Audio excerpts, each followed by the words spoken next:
Gopiyana Vallabha Girivaradhari Gopiyana Vallabha Girivaradhari Gopiyana Vallabha Girivaradhari Jai Gopiyana Vallabha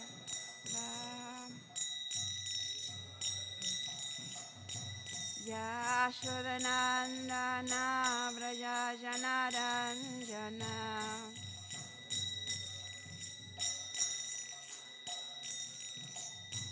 Yashodanandana Vraja Janaranjana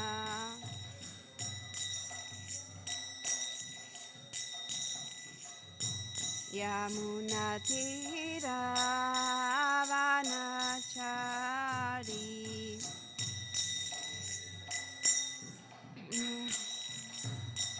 Yamunatira Vanachari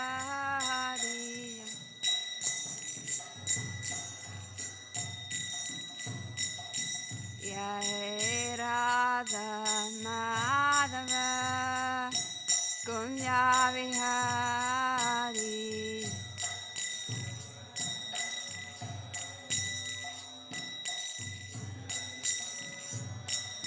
Hare Radha Madhava Kunya Vihari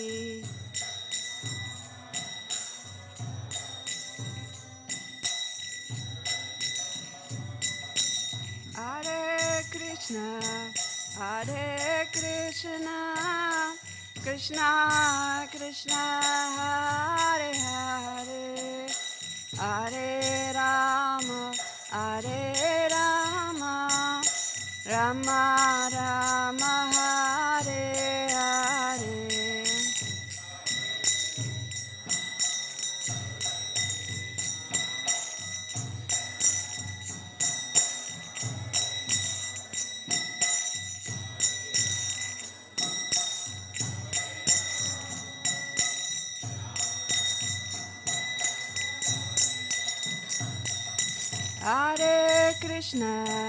Hare Krishna, Krishna Krishna, Hare Hare, Hare Rama, Rama Rama, Hare Hare.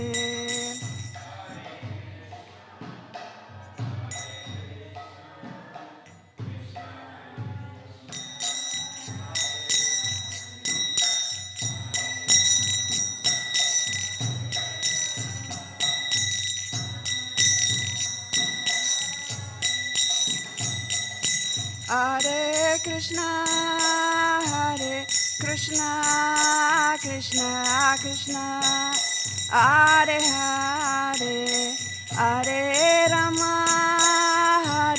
Rama Rama, Hare Hare.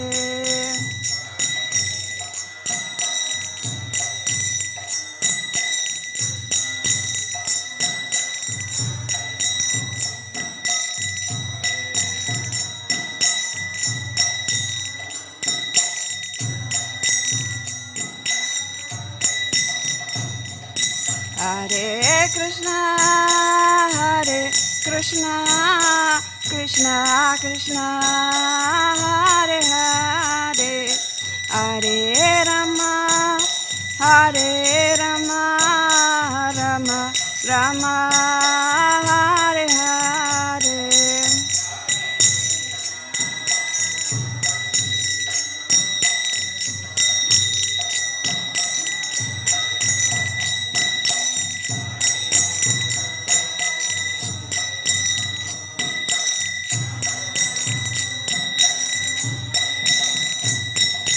Jaya Prabhupada, Jaya Prabhupada, Jaya Prabhupada.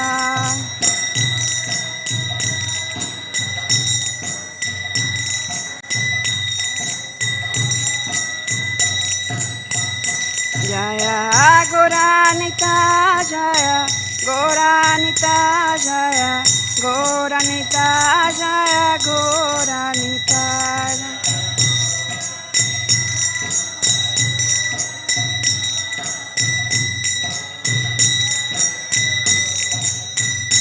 Jaya Jagana Jaya Jagana Jaya Valadeva Jaya Subhadra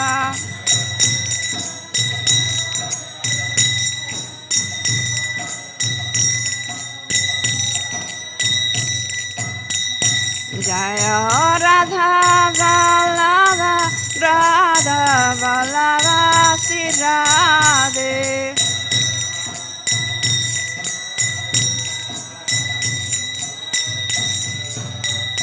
Jaya Radha Vallabha Radha Vallabha Sri Radhe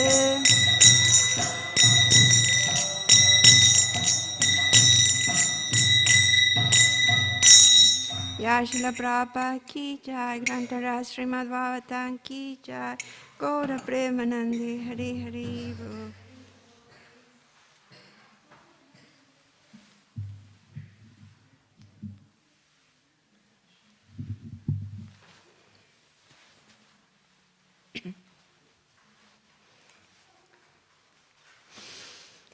Thank you for coming today to Śrīmad Bhāgavatam class. So, let's start. Om Namo Bhagavate Vasudevaya.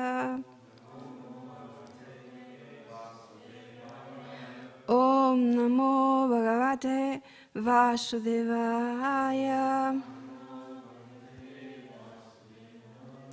Om Namo Bhagavate Vasudevaya.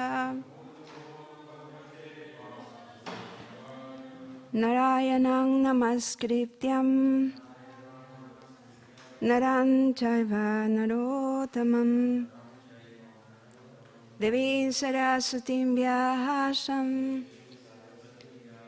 Tato Jajanuditajet Nasta Prayesva Vadreshu Nityam Bhagavata Sevajam Bhagavati Uttamai Sloke Bhakti Vavaiti Naistikim. Okay. So today we are continue our reading of Śrīmad Bhāgavatam, studying Śrīmad Bhāgavatam, today Canto 9, Chapter 9, the Dynasty of Ansuman. And for today is text 32. If you can repeat after me, please. Jadi ajang kriyate bhakshyas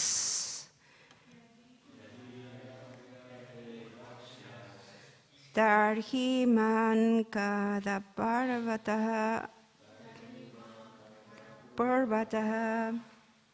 na jivisye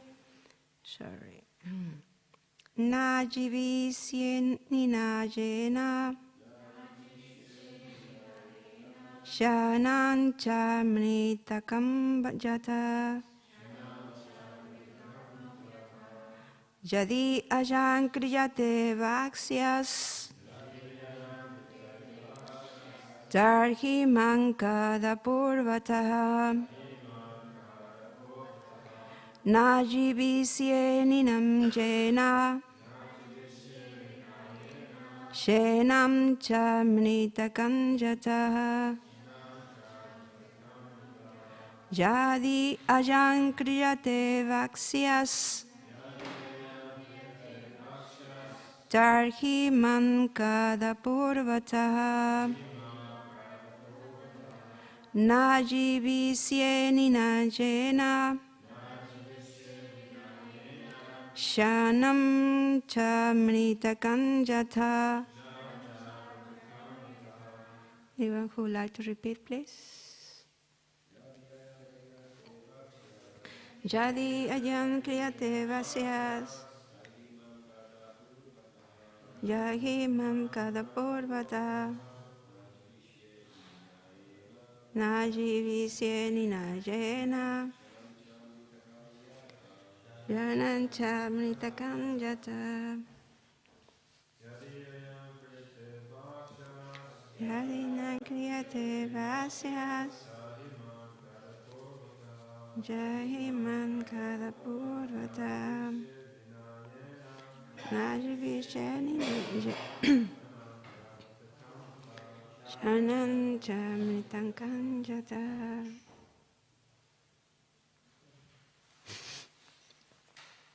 Any lady who would like to repeat?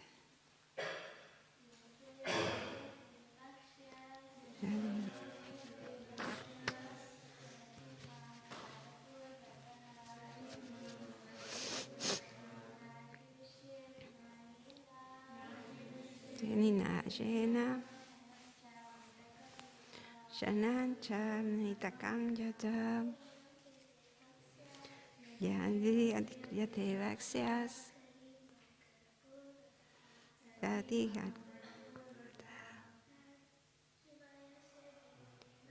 Naji Visyeni Jena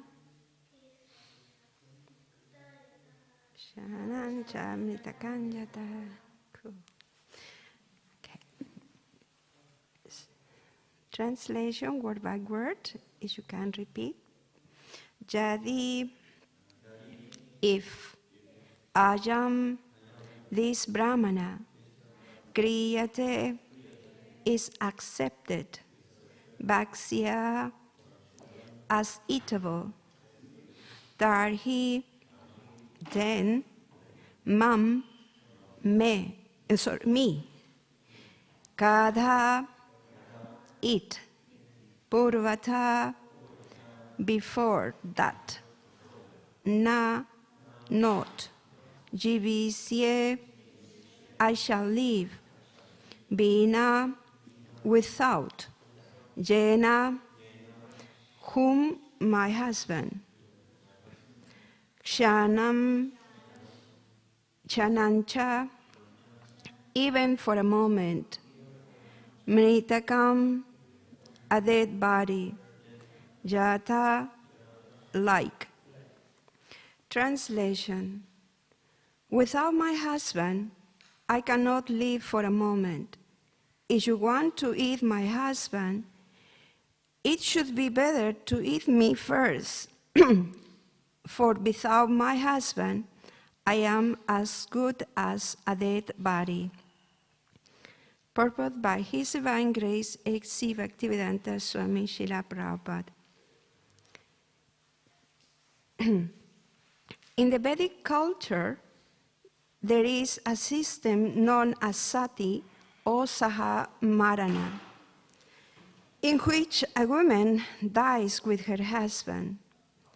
According to this system, if the husband dies, the wife will voluntarily die by falling in the blazing funeral pyre of her husband. Here, in this verse, the feeling inherent in this culture is expressed by the wife of the Brahmana. A woman without a husband is like a dead body. Therefore, according to Vedic culture, a girl should be married. This is the responsibility of the father. A girl may be given in charity, and a husband may have many more than one wife, but a girl must be married. This is the Vedic culture. A woman is supposed to be always dependent. In her childhood, she is dependent on her father. In youth, on her husband, and in old age, on her elderly son. According to Manu Sanghita, she is never independent. Independence for a woman means miserable life. In this age, So many girls are unmarried and falsely imagining themselves free, but their life is miserable. Here is an instance in which a woman felt that without her husband, she was nothing but a dead body. Translation again. Without my husband, I cannot live for a moment. If you want to eat my husband, it would be better to eat me first. For without my husband, I am as good as a dead body. Oram Gyana Timirandasya, Gyana Gyana Shalakaya, Chakshurumitanjena, Tasmai Sri Gurave Namaha. Mukhaṁ karoti vācālam, Phangun langājate girim, Jat kripa tamahāvande, Sri Guru Dinatarinam, Paramananda Vardhana, Sri Chaitanya Ishvaram. Namahum Vishnu Padaya Krishna Prestaya Bhutale, Śrīmate Bhaktivedanta Swami iti namine. Namaste Saraswati Deve, Gauravani Pracharine, Nirvisesa Sunjavadi, Paschatya Deshatarinam. Panchakalpa Taruvyaschā Kripa Sindhuvya Eva Cha Patitānām Pavanevyo Vaishnavevyo Namo Namaha. Namo Vishnu Padaya Krishna Prestaya Bhutale Śrīmate Hanuman Swami iti namine. Okay, again, thank you so much for coming today for this class, Śrīmad Bhāgavatam class, a daily study of Śrīmad Bhāgavatam class. So for today's topic, text is quite controversial, quite interesting at the same time. But as we always hear and we are learning, we should take things in context in order to understand what's happening. Because if we just isolate this verse, whatever is said can be a little bit confusing, and especially misconceptions and understanding about women. So if we understand the context, so if you allow me, so I would like to present this text in context for all of us to understand what actually she's meaning. Because here is a wife, a woman, Brahmini, who is trying to protect her husband. She should, according to the text, she should be protected. But now, she is the one who is trying to protect her husband, if we understand the context. So, as we study, is Savdasa, a king, qualified king, he got cursed and he became a Rakshasa. So by nature, Rakshasas, they eat humans. So he was with that curse for 12 years, as we know. Savdasa was very hungry and he went to the forest to eat or to get something to eat. At that time, a couple, the Brahmanas, they were trying to procreate.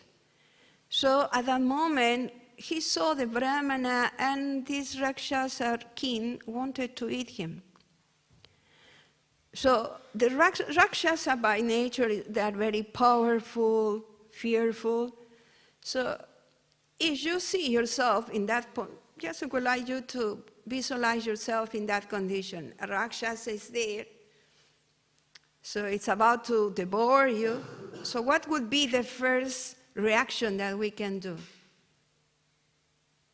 Generally, everybody, the majority will run away, save your life.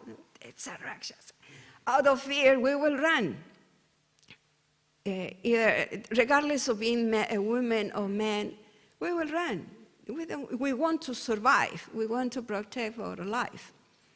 So that was the case. In the forest, Rakshasa is trying to eat the Brahmana. And the Brahmana, at that point, his duty was to protect his wife, but he failed to do so. But the lady, wife, she didn't run away, try to save my life because this Rakshasa will eat me too. No, what she did, she confronted the Rakshasa. In a normal case, we will run away from that situation, but no, she didn't do it. She confronted the Rakshasa, but she didn't do it like, okay, I'll fight him because I have to kill him. No, that wasn't her approach. Her approach was more intelligent. And it's that because if we can analyze how she approached the situation, it's not just a literally or just an argumentation, it's revealing the whole context. It's giving us more information about her personality as well, her character. For a lady to confront a Rakshasa, we can understand that she is no ordinary woman, be fearful, weak. No. She was in front of the Rakshasa, and with intelligence, she was presenting different arguments because she wanted to protect her husband. That it's a little bit different view of what we hear. The lady, I cannot live without my husband. So we can get confused about it. But this case, this lady, it's also by presenting arguments, it's revealing that she's a very qualified woman, a very qualified Brahmini. The arguments that she presented, the sequence of arguments, quite interesting. I was trying to prepare the class, and I'm trying to understand as well, in order to share with you. So how she organized the sequence of her arguments, because the main goal for her was to protect her husband. But because, I'm very attached to my husband, because without my husband I can't live, that was the real motive for her to protect her husband? Actually, no. She reveals that she has a transcendental knowledge. For her, her understanding is, I have a function in this society. I have a purpose. In the Vedic culture that is described here, the protection of women is very important, because only by the protection of women we can guarantee the success of a healthy, prosperous society. So women are very vital. The function of a woman is very vital, very precious. Without a woman, there is no society. So men at that time in the Vedic culture, they understood that. So this is a very precious part of the society, the woman, so I need to protect her. If I want to, they thought at that time, if I want to live in a society that is prosperous, healthy, and be happy, so I have to contribute to that by protecting women. Because when women are protected, they will fulfill their function in a very safe and healthy manner. And the function of women is to guarantee the purity of the lineage. By being protected, women developing their nice quality, they will procreate nice children. So the lady understood in this case, the Brahmani lady, I need to save my husband because I need to do my function in society. I need to procreate a child that will continue the prosperity in the society. So that was her perspective. And for the reason she appeals to this Rakshasa with different arguments. The first argument she presented to Saudasa, the Rakshasa, is that, she tried to awaken his identity, his real identity. She said, "Oh, king, you're a hero. You are not actually a man-eater. You are the descendant of Isbaku." So she's presenting the quality, the quality of his high birth. She said, you are descendant of Ishbaku. And not just that, she's very intelligent. She said, you are the husband of Damayanti. So I was very intrigued in that. So you are the husband of Damayanti. Generally, women say, oh, the wife of such and such king. But in this case, she said, you are the husband of Damayanti. What can we understand of that? So it means that Damayanti was an ordinary lady. She was also a very qualified, famous lady with a lot of qualities. And he was very fortunate to be the husband of such lady. And so she was trying to awaken that understanding about his identity. Say, oh, hero, please acknowledge your good birth, your good lineage. So because you have that good lineage, you are not meant to act in that way. Please stop. But that argument didn't work. So she has to think quickly, what will be the next argument? The next argument says, okay, this part didn't work, but he's a king, and for a king in a Vedic culture, the main principle is to protect the citizens, the praja. So she presented the next argument, and she said, well, actually, the human body, the purpose of human body is to give prosperity or the benefit to the others, to the society, to the universe. That is the main purpose of human body. And if you kill or you eat this brahmana, you just not stop the brahmana that doing his function, but you also will stop the potential benefit that this brahmana can give and contribute to others. As a king, you are very much inclined, interested in giving prosperity benefit to others. So if you eat this man, so you will limit your function as a king, trying to look the benefit for others. So she presented that argument also. I was, wow, she's giving different angles, trying to convince him. So this lady is quite intelligent. It's no weak lady. So didn't work, that argument either. So what will be the next argument? So she thought, okay, he doesn't care about his lineage. She doesn't care about the benefit of people. Or at least let's give him awareness of that this prey that he's about to eat is not an ordinary human being. If he has to eat, let him to choose something else, less valuable. Because this is a brahmana. And she said, she's describing the qualities of her husband. She said, this is a very learned brahmana. Not just that, he does very severe austerities. Not just that, he is very sincerely worshiping the Supreme Personality of Godhead. The Paramatma is in the heart of all the living entities. So this lady is presenting the higher principles now, hoping that this Brahman or this Rakshasa will wake up and he will stop eating her husband. So by saying these arguments, we can see that this lady is no ordinary lady. She's presenting the values, the things that she's appreciating and the things that she's living. So this argument didn't work either.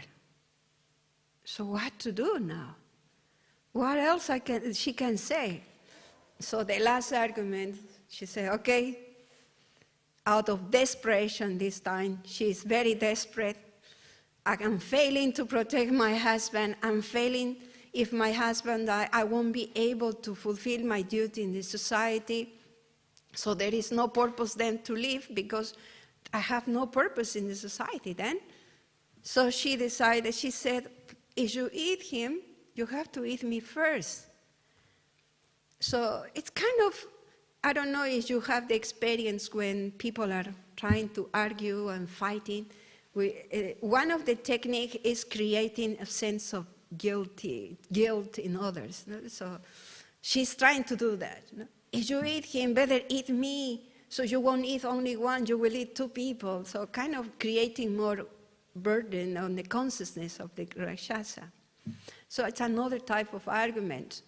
And she's using those, again, because the purpose is not just, oh, my precious, my dear husband is dying, I'm attached to him, and without him I cannot live. It's not just that. Again, it's revealing a higher thinking. And we need to understand that. So at this point, when they said women should be protected, women should be married, they cannot be independent. Doesn't mean it's because we are referring to a human being, women, incapable, weak, or inferior. No, that is not the case. In the Vedic culture, a socialist structure like Varnashram and Dharma has a purpose where everybody is interdependent. As we mentioned before, the function of women is very precious. There is no society without women. That is very important for all of us to understand.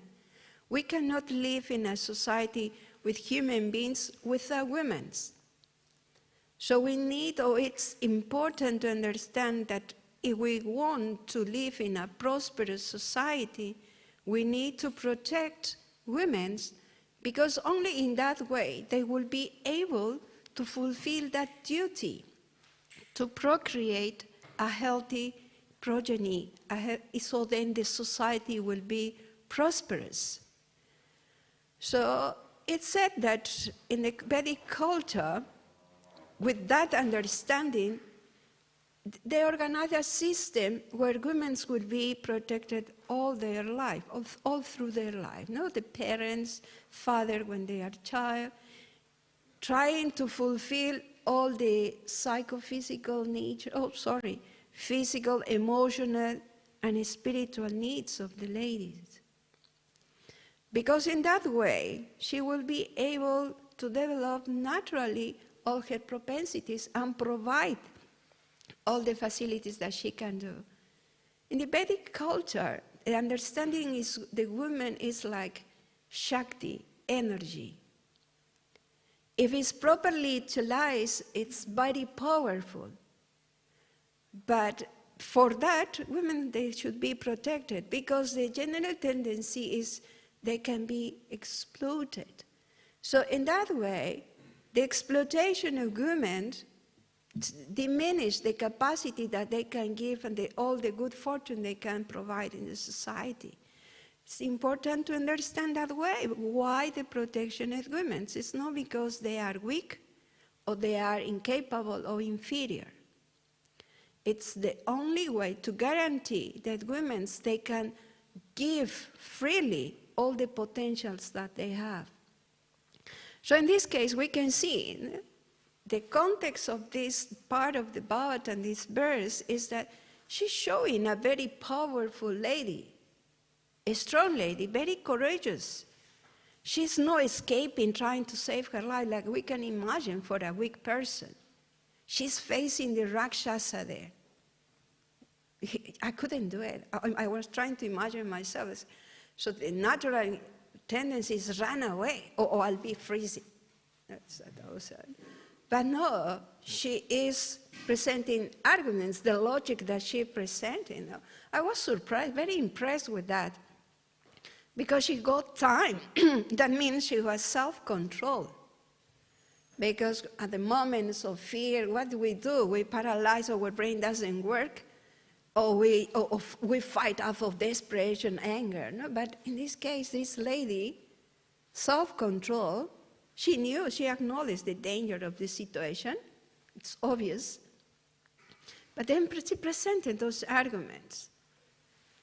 So I was thinking, oh, wow, this really is interesting, giving us a different picture about that, how easily we can get confused if we read in isolated manner this text. Because is not that the reality. So it's important to understand the context.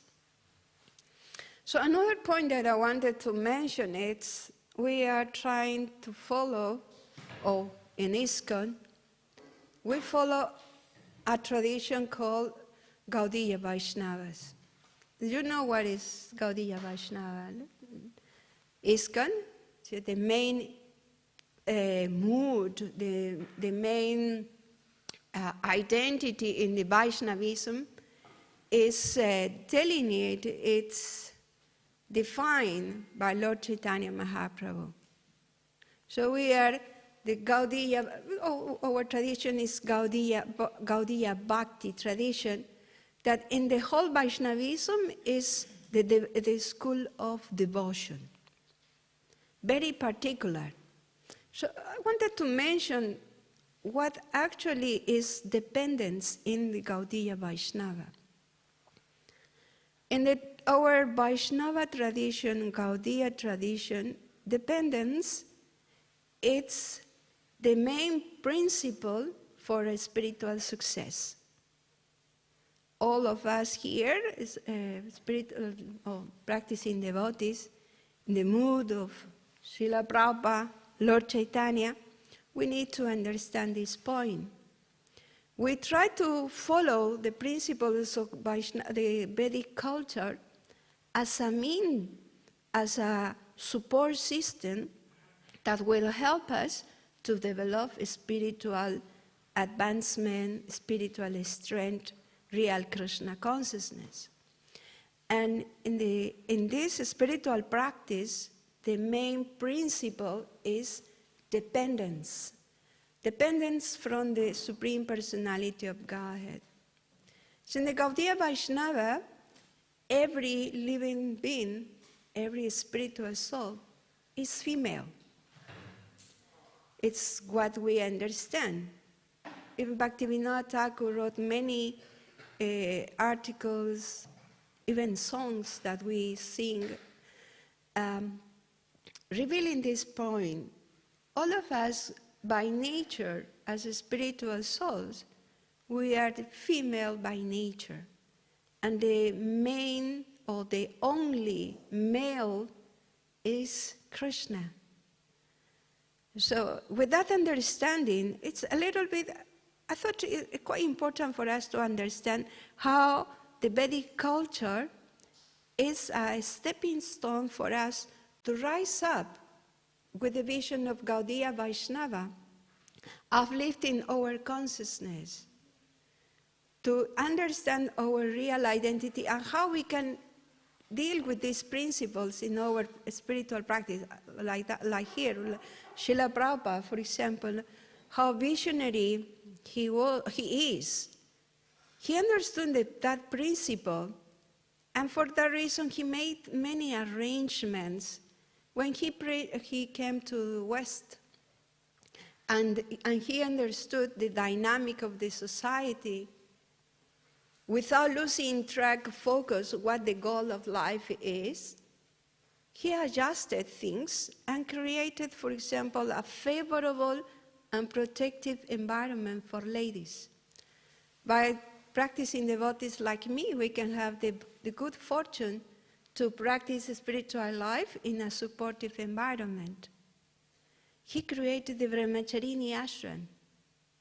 So ladies can be also protected and have the good opportunity to practice spiritual life and be successful. So, because Prabhupada, again, he didn't lose track of what is the real goal. He adjusted. And so if we have in mind that, because again, Gaudiya Vaishnava is our tradition, understanding the real identity of the living being and how we can grow, how we can, in this system of interdependency, help each other. So, for example, in our Gaudiya Vaishnava, the dependency is very much demonstrated in the high level by Srimati Radharani. So, in our culture, in our spiritual tradition, in our school of spirituality, Srimati Radharani, Shakti, she is completely dependent from Krishna. But because of that attitude, she is even more powerful than Krishna. And all of us, we depend on her also for our spiritual life, the practicing of our devotional service. Without Srimati Radharani's blessings, no one of us would be able to do devotional service. And this is so nicely described also for our acharyas. Jiva Goswami, Rupa Goswami, Raghunath Das Goswami, in their prayers, in their songs, how much they glorify Srimati Radharani as Universal Mother. The merciful lady, the merciful mother, that without her, we wouldn't have hope to reach Krishna. So with this mood, also we are trying to relate among devotees, respecting Mataji's, respecting devotees, ladies, female ladies. I wanted also to mention some points that in my notes. Yeah. Well, the idea was to compare the spiritual dependency propitiated or propagated by the Gaudiya Vaishnava and the dependency in the Vedic culture. What actually means dependence in the Vedic culture? As we mentioned before, when women are fully protected, they can be happily performing their duty in the society. And unfortunately, the reality nowadays is this is not possible. We cannot see often women receiving completely supportive environment or protection for them, neither in India nor in the West. It's very common here in cases of women being abused. Even I do remember watching a documentary that in Eastern cultures, if a family has a newborn baby girl, sometimes they kill girls because it's no favor, it's no auspicious, supposedly, if they prefer to have a male. Because again, misconception about what actually is, or who is actually a woman. Even we have cases of women being abused by their own family members. So it's very hard to find, or it's not easy, it's not common to find a very supportive environment for women. Even, unfortunately, the reality is, even in our community of Vaishnavas practicing devotees in ISKCON, we have cases of domestic violence. Males are beating their wives, devotees, practicing devotees. There are cases of that, unfortunately. If they are not beating their wife, they are neglecting emotionally the wives. In our Gaudiya Vaishnava, we learned that all of us, we have to help each other to grow spiritually. So by acknowledging and respecting each other, is the best way to get success in our spiritual life. It's important also to understand the women's when they are properly supported, they are very powerful. Not powerful because they want to control, it's because by nature, they want to support. If they are properly taken care, they will be effective support for a man, for the society. So it works together. You see, if we understand this principle, I would like to, for example, encourage devotees in our community, male devotees in our community, to appreciate, reflect and appreciate also the good fortune that they have to have a wife who is a devotee. Because the ladies devotees that I can see in our community, they're not just taking care of the family, they're also very strict in their sadhana, practicing Krishna consciousness, the principles here, coming to the temple, doing devotional service. And on top of that, they also go to work. They also go on to maintain family. They go to work, maintain family, and they're very good in sadhana. This is really impressive. In the Vedic culture, women, they weren't expecting to go to work because the need for them to be protected, their all emotional, physical needs were supplied for them so they can do nicely their function, their role in the society.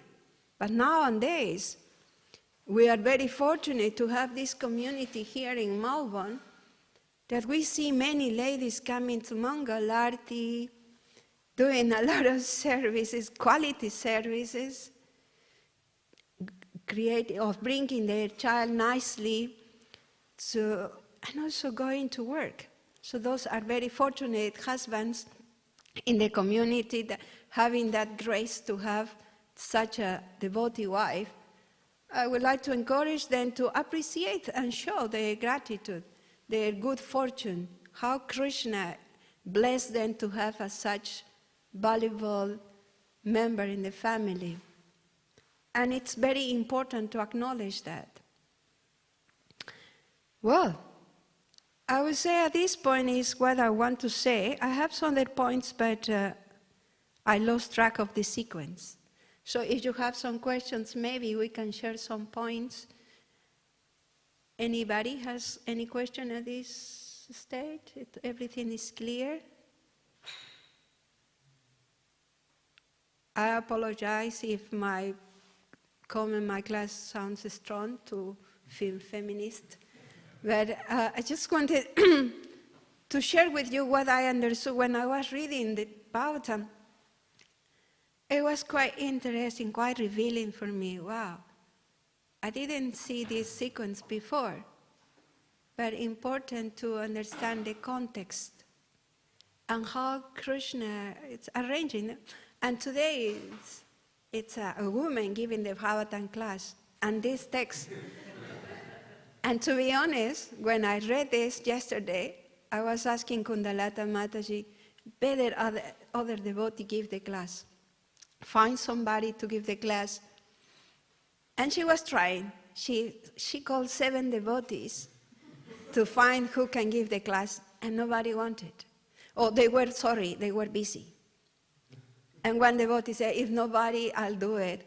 But then the message was, okay, Madhu Manjari, your name is in the roster, so you need to give the class. So I thought, okay, Krishna, this is the point. And again, I'm happy to do it, to share with you my understanding, and also appreciating how Krishna organized things, and the opportunity to glorify Vaishnavas, the opportunity also to help each other to understand this, how fortunate we are having or being connected to this Brahma Gaudiya Sampradaya. It's not ordinary. It's raising our consciousness, where help us to realize what is our real identity and not lose track or get confused with external things that many times create confusion and is discrimination and source of offenses also, neglections. So the point basically is that we are here trying the principle of interdependency. If we understand our roles, our functions, we will happily do it, and all of us, we need to assist each other. In that way, we'll have a more prosperous society, a successful spiritual practice as well. Okay, any comment and question? Yes, Sylvia?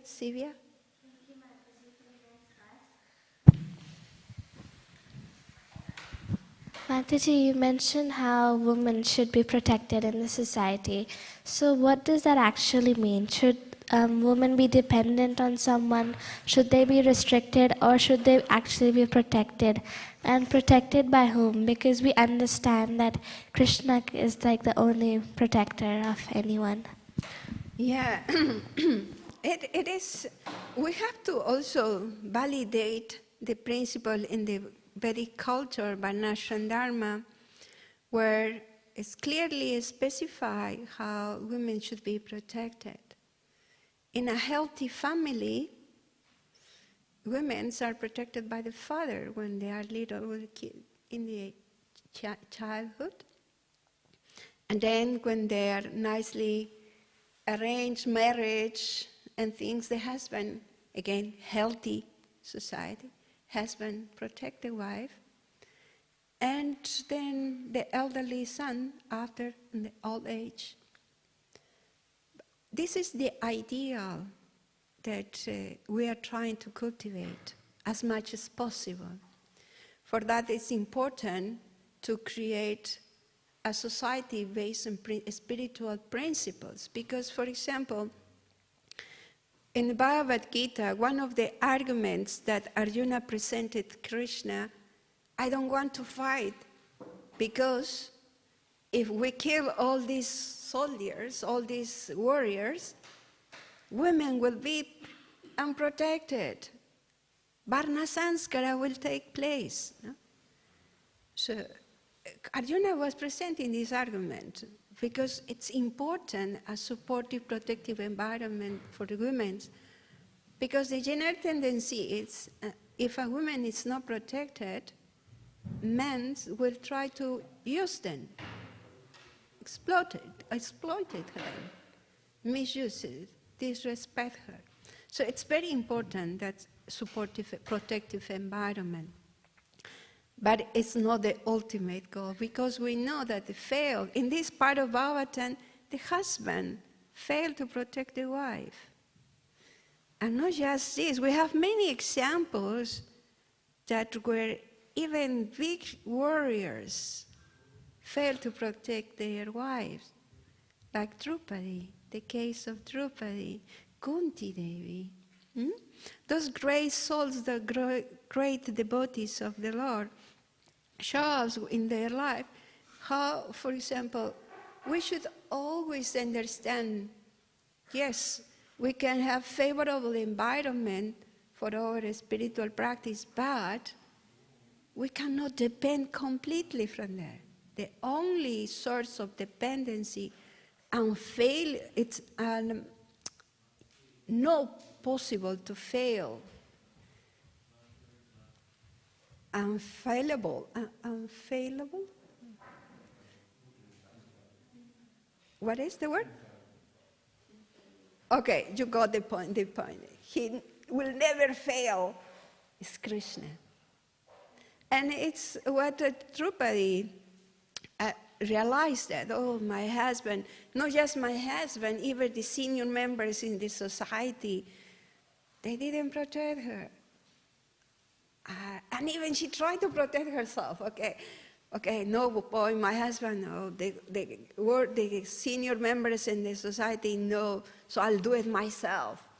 So that's sometimes what women do in the society. Okay, nobody protect, I'll do it myself.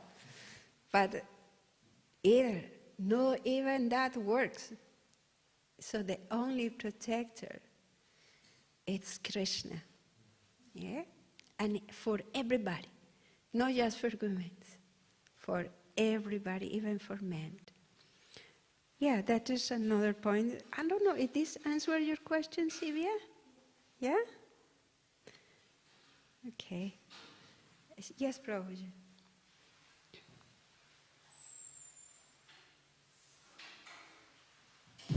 Hare Krishna Ji, thank you for a nice class. In the purport, Prabhupada mentions about the the sati ritual, you know, when the husband dies and then the wife voluntarily goes into the fire. Can you just explain kind of the thought process with this process? Like, why would they actually voluntarily go into the fire? Yeah. I was reflecting upon that. Thank you for the question, Prabhu. I was trying to reflect upon that too while I was preparing the class last night. We have many cases of sati in the Bhagavatam story, like Sati itself, the wife of Lord Shiva, that he immolated herself when she felt her husband was insulted. And for a chaste lady, this is not possible to accept. But it's not just that. And she realized that I committed a mistake because I didn't follow the instruction of my husband, and now I expose myself to these offenses. I got polluted, so better to clean myself. She has understanding of higher principles about who is her identity. But that is another point. The sati principle actually in the society, and how we see it in this case also, this lady, she understood that, okay, my husband is dying, it's dead, so I have to die myself. But not because it's the rule in the society, the husband is dead, so the lady has to die as well. It's not just that. You use a word nicely, like a quoting Srila Prabhupada, it's something that is voluntary. The ladies voluntarily did that. It's not a compulsory principle. Voluntary because if we understand the context, why a woman or anybody wants to die if somebody very dear to her is dying or is dead, it's because this lady received such nice protected environment, nice husband, nice care, that they develop a nice family life where the interdependency, the bond was very strong, very functional, that if one of member or one of them is dead, so that harmony doesn't work anymore. And of course, this lady is showing that, because the way how she's trying to protect her husband, for her the principle is, I have my function in society.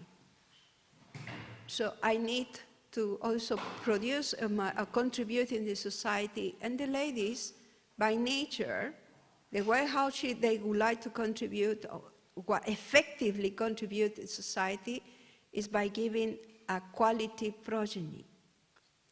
So in this case, the lady, who's very much aware of the high birth, the quality of her husband, is no ordinary husband, qualified, devoted, learned, austere person. So for her, she doesn't see other way how she can fulfill her service or her duty in the society. So it's no point to live then. So for that reason, voluntarily, besides, of course, the attachment to the husband, she decided to also get born, do sati, because what is the purpose for her to live? At that time, in that culture, the ladies won't think I'll remarry or get another partner, because that is not the tradition, that's not the culture, that is not healthy either at that point, because she received, in case, to my understanding, this lady was very much satisfied with her life, with her married life. She was happy. So if she's happy and now is losing that happiness, that environment for her, favorable environment for her, so there is no sense for living. So that is the volunteer decision that she taken, she offered herself. And as far as I understand, this principle of sati is something, is ideal when it's voluntary, because that's also a way to understand that the attachment or the emotions, the bonding that they have, the couple, it also so strong that it's unbearable to live without that person. I remember cases of here, for example, couples in the Western, I don't know if it happened in India or in Eastern societies, but I know cases of, for example, a good married couple. For years, they were living together in a healthy manner, respectful, very much love and care, and the wife passed away. And the husband, no more than a month, with health, his health was okay, he also passed away.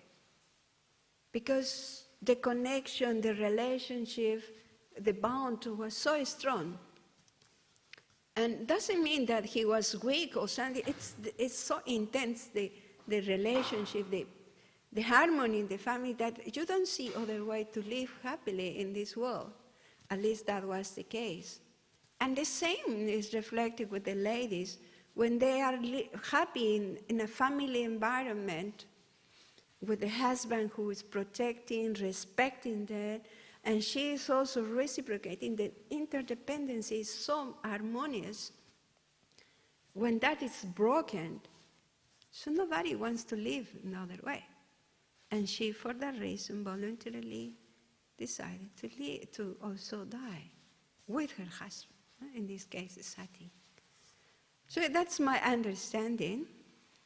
Of course, because lack of proper understanding, this Sati principle was also enforced for many ladies who didn't have that good fortune to have a supportive family or husband, that even sometimes, I know cases that in India, when ladies were forced to die or to go to get burned when their husband was in the funeral pyre, the ladies were forced by their relatives to go in, and they were trying to jump out from the fire, and then the family was also pushing, the family members were pushing her inside the fire. Such a torture, definitely those practices, so much violence, and of course, according to the British policy, they also sanctioned that. But again, the misunderstanding that, the women should be chaste and die with her husband,